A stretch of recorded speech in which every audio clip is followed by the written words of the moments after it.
ئێوە پێناسی ئەلمانێت بە چیەک؟ ئەوان دەڵێن ئێمە دژە دین نین، بەڵام دەبێت دەوڵەت حکم لە دین جا بکرێتەوە. دین شتێکی شخصیە لە مزگەوتەکان و لە ماڵەوە ئەتوانی دینداری بکەیت.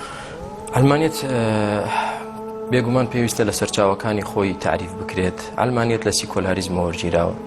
سیکۆلار یعنی ئەلادینیە، الدنیویە ئەلادینیە، لا دینی، یعنی نەمەڵی ژیان، منهەجی ژیان، منهەج الحیات دوور بێ لە دین، هیچ پەیوەندیەکی بە دینەوە نەبێ، وەکو خۆت وتت فەصل الدینی عن الدولة أو فصل الدين عن الحياة، جیاکردنەوەی دین لە ژیانی مرۆڤ.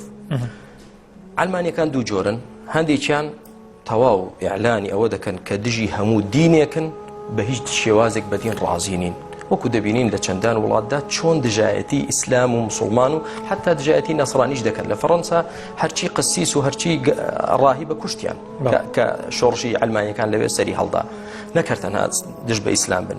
هەندێک ئەلمانی تر على ئەساس ئەلمانی معتەدیلە، دەڵێ ئێمە دژی دین نین.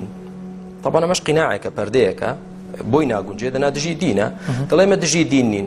ئەی چۆن دژی دین نی؟ تۆ خۆت مسلمان بە، بەڵام لەکوێ؟ بۆم هەیە لە ڕواڵەتمدا مسلمان وەکو شخصێکی خۆم ئازادیم هەیە. نا، بۆ دنیا نابێ ڕیشت هەبێ، مەمنوعە، نابێ نقابت هەبێ، نابێ حیجابت لەبەر بێ.